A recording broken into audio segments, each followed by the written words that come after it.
개혁 성락교회의 시시콜콜한 이야기를 나누는 라디오 별하늘의 시시콜콜.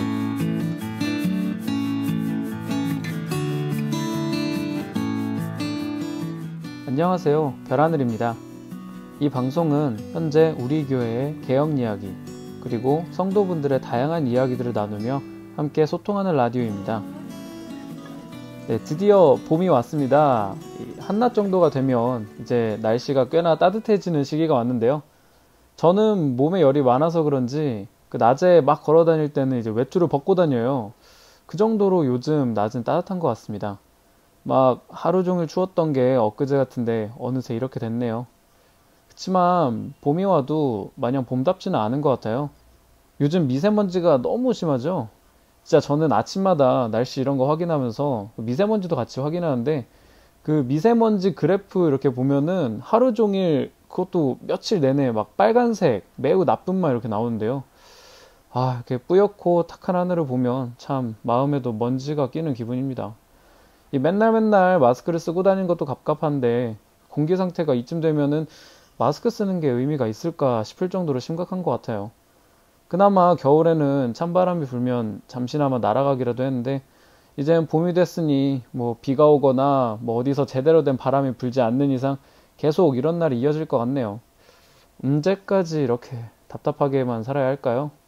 좀 정부 차원에서 실질적으로 좀 효과적인 방법을 강구했으면 좋겠다라는 생각도 듭니다. 성도 여러분들도 이런 시기에 꼭 건강관리 신경 써서 잘 해두시기 바랍니다. 참고로 제가 올해 이제 4학년이 되면서 이번 학기에 엄청 바빠질 것 같아요. 그래서 이번 편을 하고 나면 다음 편을 언제 할 수 있을지는 잘 모르겠습니다. 그러니까 이번 학기가 끝날 때까지는 방송을 쉬거나 아니면은 긴급한 사안 같은 경우에는 이제 하더라도 되게 간단하게 할 것 같아요. 이제 앞으로 돌아가는 상황을 봐야겠지만 아마 방송이 주기적으로 나오기는 어려울 것 같다라는 말씀을 미리 드립니다. 네, 그러면 오늘은 먼저 사연을 좀 읽어드리겠습니다. 모처럼 사연이 도착했는데요. 익명으로 전해드리도록 하겠습니다. 올해 대학 새내기가 된 20살 딸아이가 있는 대립예배당 집사입니다. 부모님과 동생은 개혁교회에 출석하고 있는데 안타깝게 딸아이가 비개혁에 출석하고 있습니다. 이번에 딸아이에게 비개혁 선배가 사택 지킴이 해줄 수 있냐고 물어봤다네요. 어이가 너무 없었습니다. 답답함에 간절함에 기도하고 있지만 주님의 평안을 이루지 못하고 있네요. 비개혁에 어찌 반응해야 하나 고민하고 있습니다. 저들의 악행과 더러움이 속히 정화되길 기도합니다. 네, 참 듣기만 해도 안타까운 사연인데요. 이번에 20살이 됐다면은 이제 막 대학교 들어가서 세상을 좀 배워갈 파릇파릇한 나이인데 막 이제 20살 성인이 되자마자 기다렸다는 듯이 사택 지킴이를 해달라고 하다니 진짜 너무하네요. 옆 동네 사람들은 대체 누구를 위해서 이런 일을 하는 걸까요? 교회를 수호한다더니 사택 지킴이나 하고 있고 이게 사람을 섬기는 건지 하나님을 섬기는 건지 개혁이 사택 쳐들어가는 것도 아닌데 왜 저러나 싶기도 하네요. 지들끼리 괜히 겁먹고 오히려 저렇게 사택 지킴이를 돌리면서 자기네들을 더욱 세뇌시키는 거 아닌가 싶네요. 개혁은 막 쳐들어올 것들이다고 막 이제 그러면서 사실 이 집사님뿐만 아니라 우리 교회 개혁 성도들이라면 누구나 직간접적으로 이러한 상처를 경험하고 있다고 생각해요. 개혁이 시작되면서 이제 같이 신앙생활을 해왔던 수많은 공동체들이 그게 이제 목장이든 기관이든 부서든 간에 그런 공동체들이 갈라지고 싸우고 또 서로 고소를 하고 혹은 친척이나 가정 안에서도 이제 서로 갈라져 있는 경우가 비일비재하죠. 여전히 우리 안에는 관계 상처가 많이 남아 있습니다. 원래 서로 싸울 필요가 없는, 싸워서는 안 되는 그런 사람들인데 함께 대항하고 함께 해야 했을 사람들인데 옆 동네 할아버지가 자꾸만 자기 밑에 있는 사람들 얽매여서 그들을 방패 삼아서 자신은 그 뒤로 숨는 그런 모습 속에서 성도 간의 갈등만 계속 이어지고 있는 상황이 정말 마음이 아픕니다. 저는 개인적으로 블로그에도 이런 심정을 담은 글을 쓰기도 했었는데요. 주변에서도 또 부부가 혹은 부모 자식이 또는 이제 형제 자매 간에 아니면은 친척 간에 이렇게 서로 나눠져서 냉랭하게 살아간다는 얘기를 들을 때마다 정말 이 상처는 어떻게 해야 할까? 과연 회복할 수 있을까? 하는 생각이 들면서도 다른 한편으로는 이렇게 성도들은 서로 싸우고 다치고 아파하고 있는데 그런 건 전혀 안중에도 없이 자기 안위와 재산만을 그렇게 탐욕스럽게 붙들고 있는 그는 대체 뭘까? 스스로를 목사로서 또 목자로서 자칭하고 또 감독이라고 자칭하는 사람으로서 이래도 되는 걸까? 하는 생각도 듭니다. 네, 개인적으로 집사님을 위해서 기도하겠습니다.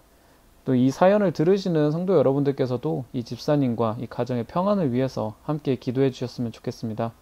그리고 조금이나마 위로가 될지는 모르겠지만 아픔과 기도 제목을 저희와 함께 나눠주신 이 집사님께는 성신카페 커피 보내드리도록 하겠습니다. 네, 다음으로 법률 뉴스 전해드리겠습니다. 먼저는 예전부터 시작해서 지금도 계속 진행되고 있는 옆 동네 할아버지의 형사재판에 대해서 알려드리겠습니다. 이 옆 동네 할아버지가 특정 경제범죄, 가중처벌 등에 관한 법률, 즉 특경법 위반 혐의로 검찰로부터 기소가 됐죠. 이 특경법은 그 이름에서부터 알 수 있듯이 특정한 경제범죄 중에서 그 사안이 중한 경우에 우선적으로 적용해서 가중처벌을 하는 법인데요. 옆 동네 할아버지는 이 법에 의해서 배임과 횡령 두 건에 대해 현재 재판을 받고 있습니다. 먼저 배임 건은 옛날에 옆 동네 할아버지가 자신의 재산이었던 부산의 여성 빌딩을 교회로 하여금 40억을 주고 사도록 해서 이제 교회가 이 빌딩을 사들였는데요. 그렇게 교회 재산이 된 부산의 여성 빌딩을 자기 아들인 옆 동네 아저씨한테 불법으로 증여해서 우리 교회에 큰 손해를 끼쳤다는 혐의입니다.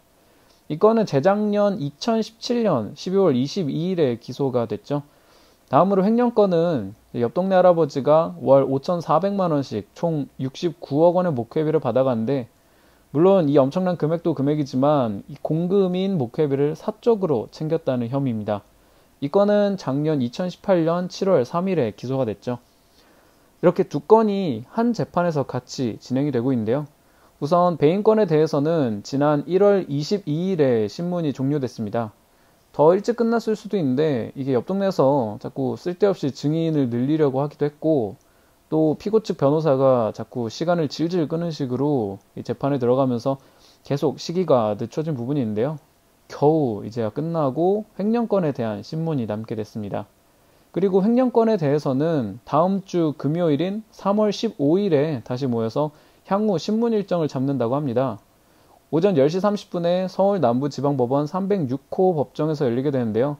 아마 그 사이에 법원 인사이동 시기를 거쳤기 때문에 이 사건을 담당하는 재판부 등이 바뀌었을 수도 있겠네요. 아마 그런 점도 염두에 둬야 할 것 같은데요. 다만 배임건과 다르게 횡령건은 신문이 그렇게 오래 걸리지 않을 것이라는 관측이 좀 큽니다. 상황 자체는 워낙 명확하고 이에 대한 해석이 주 쟁점이기 때문인 것 같은데요. 이렇게 불의를 드러내고 올바른 법적 책임과 또 공의를 바로 세우기 위한 이 중요한 재판을 위해서 성도 여러분들의 많은 관심과 지원 그리고 기도 부탁드립니다. 네, 다음으로는 지난 2월 28일 서울행정법원에서 두 건의 재판이 열렸습니다. 바로 윤준호 목사님의 교원 소청 심사 재판과 김은수 사무처장님의 부당해고 구제 재판인데요. 재판 이름은 어렵지만 내용은 사실 간단합니다. 이제 윤 목사님은 배대원으로부터 그리고 김 사무처장님은 우리 교회로부터 이제 각각 부당하게 파면을 당했었죠. 하지만 각각 법적 절차를 통해서 교육부와 노동부로부터 이 파면은 무효니까 복직시키라라는 판단이 내려졌었는데요. 옆 동네는 이걸 받아들이지 못하고 다시 교육부와 노동부를 상대로 행정소송을 제기한 겁니다. 간단하죠? 다만 여기서 행정소송이란 건 뭐냐면 지금까지 제가 법률 뉴스로 전해드렸던 대부분의 재판이 민사소송 아니면 형사소송이었는데요. 행정소송은 또 다른 종류의 소송입니다. 정부, 그러니까 더 정확히 말해서 어느 행정청이 어떤 행정처분을 이제 법에 따라 했을 때 그게 위법했다거나 혹은 그로 인해서 내 권리가 침해받았다 싶을 때 이걸 바로잡아달라고 그 행정청을 상대로 소송을 거는 겁니다. 그러니까 이 행정소송은 정부기관을 상대로 소를 제기하는 거죠. 그리고 이제 옆 동네가 행정기관의 결정에 불복하고 행정소송을 건 거라고 생각하시면 됩니다. 이 재판에 대해서도 유 목사님과 김 사무처장님의 정당한 복직을 어떻게든 저지해보려고 옆 동네가 애를 쓰고 있는데요. 옆 동네의 속내가 샅샅이 드러나서 진실이 밝혀지고 또 올바른 결과가 나올 수 있도록 성도 여러분들의 관심과 기도 부탁드립니다. 이게 많이 입에 오르내리지는 않았지만 정말 중요한 재판이니까요. 더더욱 부탁드립니다. 이번에는 예배당 이야기를 짤막하게 전해드릴게요. 저번에도 제가 예배당 소식을 정리하면서 강릉예배당 얘기를 잠깐 한 적이 있었죠. 지난 2월 1일 강릉예배당 쪽에서 예배당 사용에 대해 법원으로부터 화해 권고 결정이 내려졌었는데요. 이 화해 권고 결정이라는 것은 저번에도 한번 다룬 적이 있었지만 법원에서 그 소송의 양측에게 이러이러한 내용으로 합의하는 거 어떻냐 하고 제안하는 취지에서 내리는 결정입니다.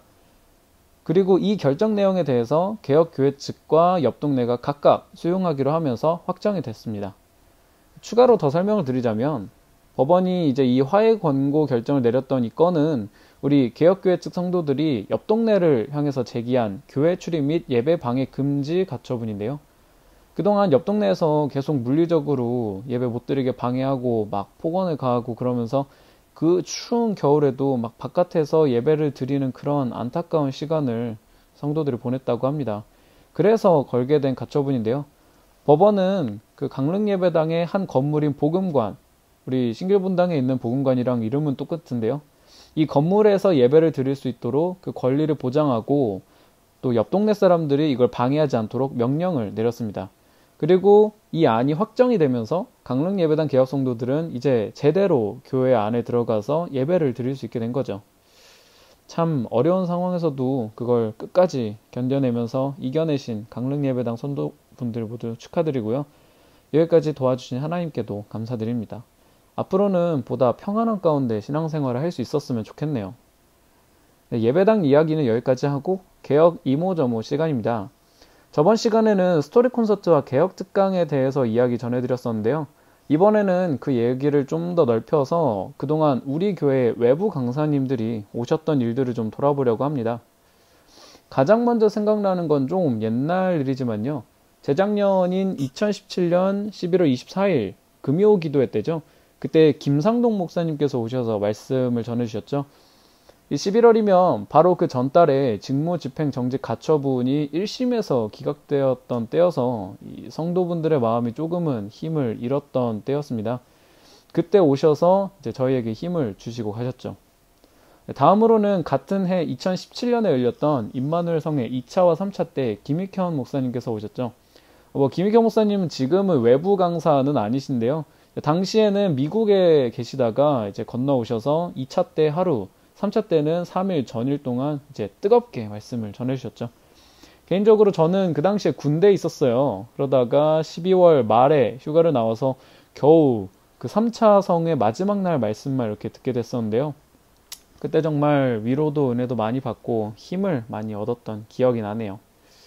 다음으로는 진짜 외부 강사분들입니다. 2018년, 그러니까 작년 10월 10일부터 12일까지 열렸던 임마누엘 성회 5, 5차 성회 때는 그동안 모셔보지 못했던 분들을 모셨죠. 첫째 날 강사는 신현리 교회를 담당하시면서 대전 침신, 그리고 한국 침례 신학교 등에서 강의를 하고 계시는 박홍규 목사님이었고요. 둘째 날 강사는 백향나무 교회를 담당하시면서 기독연구원 느헤미야의 전임연구원으로 계신 배덕만 목사님, 그리고 마지막 날 강사는 마찬가지로 느헤미야의 전임연구원으로 계신 김근주 목사님이셨습니다. 이렇게 복음주의 신학자로 분류되는 분들을 모시고 성락교회 개혁의 미래를 전망하다라는 주제로 말씀을 들었었는데요. 여러 말들이 있긴 했지만 제 개인적으로는 우리의 고민과 또 삶의 지평을 넓혀갔다는 점에서 큰 의의가 있었던 것 같습니다. 이 중에서 박홍규 목사님은 저번에 소개해드렸던 개혁 특강에 또 한번 오셔서 강의를 해주셨죠. 그리고 배덕만 목사님도 올해 1월 19일에 마찬가지로 개혁 특강에 오셔서 강의를 해주셨습니다. 그때 주제는 이제 재미있는 루터의 종교개혁 이야기였고요. 참고로 이분은 이번 대학부 겨울수련회 특강 강사로 또 초빙되셨었는데요. 저는 그걸 유튜브 영상으로 봤는데 정말 좋은 말씀이었습니다. 굳이 대학부 사람들에게만 해당되는 것이 아니라 우리 교회 성도들 모두가 다 한 번씩은 봤으면 할 정도로 생각했던 좋은 말씀이었는데요. 또 김근주 목사님의 경우에도 이제 예배당 단위로 소규모로 계속 강의를 해오셨다고 해요. 그리고 이번 청년부 봄수련회 때도 오셔서 구약으로 읽는 복음의 본질이라는 주제로 특강을 해주셨고요. 이거는 제가 직접 들었는데요. 마찬가지로 정말 좋은 말씀이었습니다. 다음으로는 청어람 아카데미 대표로 계신 양의송 목사님이 계신데요. 이분은 목회자들을 대상으로 한 강의를 해주셨습니다. 주제는 가나안 성도의 원인, 분석과 대안이었는데요. 나중에 유튜브 링크로도 영상이 올라오고 거기에 또 누가 열심히 써서 올려주셨는지 녹취록까지 올라와서 저도 찾아봤었는데요. 그걸 들으면서 그동안 듣기만 하고 깊이 생각해보지는 않았던 그런 가나안 성도라는 단어와 또 그렇게 지칭되는 사람들에 대해서 지금까지 제가 이렇게 가지고 있었던 고정관념도 깨고 또 보다 깊고 넓게 고민을 하게 되는 기회가 된 것 같아요.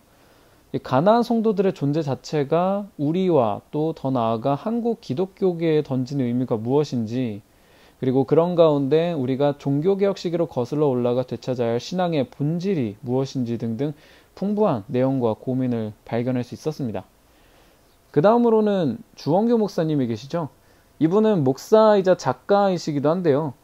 앞에서 소개한 그 배덕만 목사님이나 김근주 목사님이 그 복음을 삶에서 실천하는 데 보다 중점을 두는 분들이라면, 주원규 목사님은 그 복음을 통해서 내가 어떻게 바뀌어야 하는가라는 내면적이고 영적인 부분을 보다 강조하시는 분입니다. 이 목사님은 작년 12월 1일에 개혁특강에 오셔서 가나안이 좋더냐라는 주제로 말씀을 전해주셨었고요.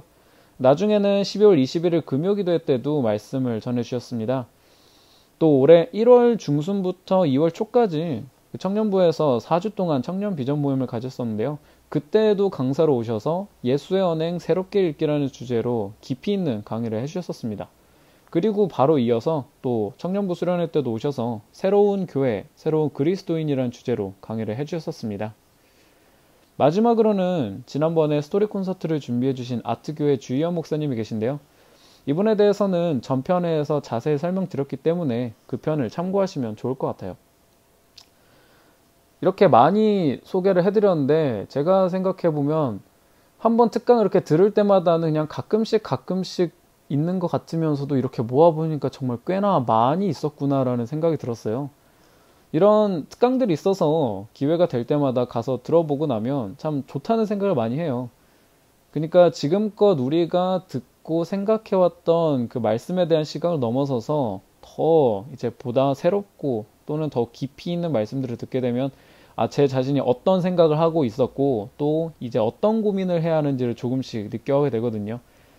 지금까지 이런저런 특강을 여러 번 듣기는 했었는데 괜히 왔다고 느꼈던 적은 단 한 번도 없었던 것 같아요. 근데 어떤 분들은 이렇게 외부 강사로 누군가 오실 때마다 그분들을 막 비판을 하거나 혹은 그분들을 초대한 우리 자신을 거세게 비판하기도 하더라고요.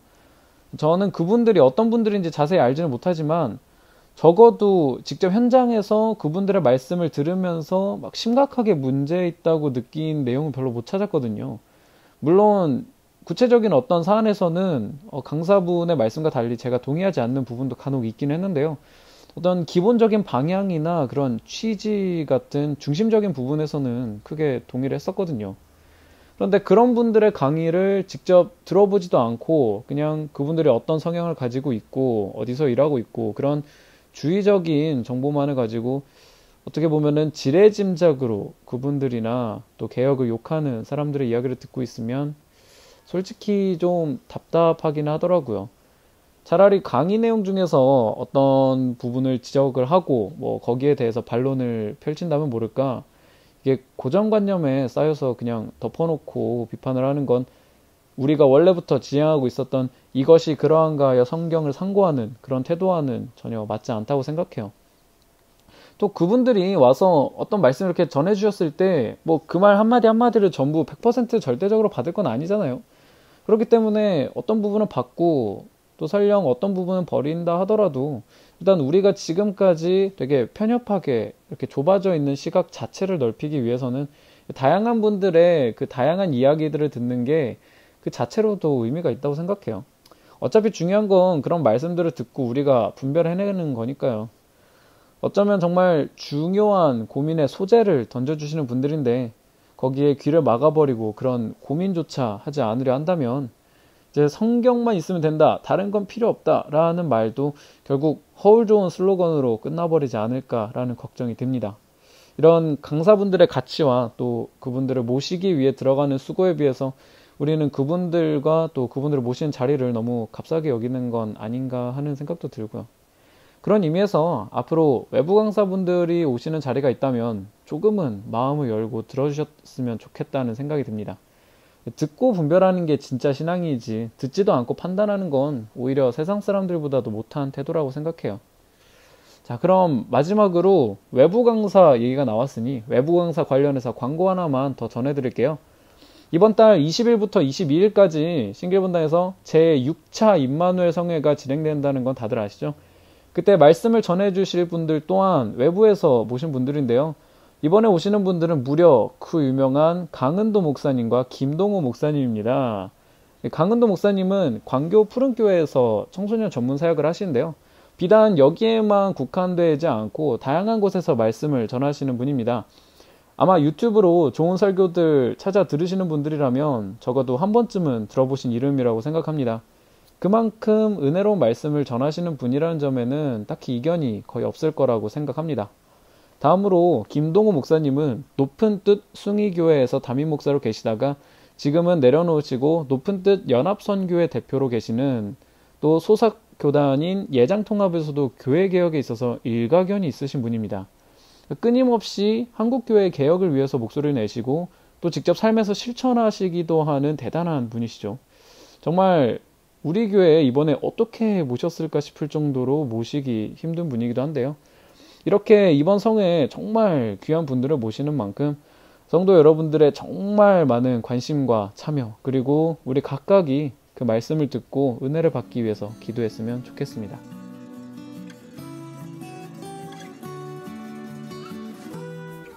오늘의 이야기는 어땠나요?